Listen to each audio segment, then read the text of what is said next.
Thirdly, if we are saying that there appears to be political motivation, there appears to be a concerted cover-up, thirdly, there are possible criminal and administrative liabilities.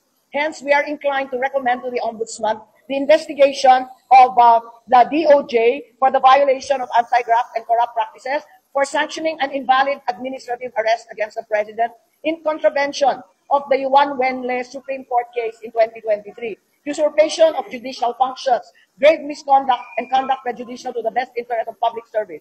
Also, against General Marbil, Chief PNP, possibly liable for arbitrary detention, violation of anti-graft, grave misconduct. Also, under DILG, arbitrary detention, similarly anti-graft, grave misconduct.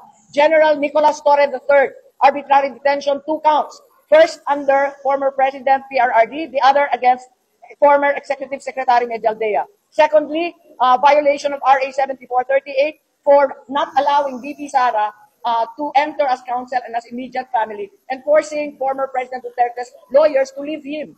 Violation of 3019, allowing himself to be induced or persuaded to perform an act in violation of laws, regulations, and rules in connection with his official duties.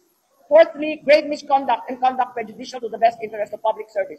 The fifth person who may be liable, and I recommend an investigation be undertaken for possible charges, is Ambassador Marcos Lacanilao. Number 1, usurpation of official functions under the Criminal Code, Article 177, false testimony and perjury in solemn affirmation under the Revised Penal Code, Article 183, and conduct prejudicial to the best interest of the service.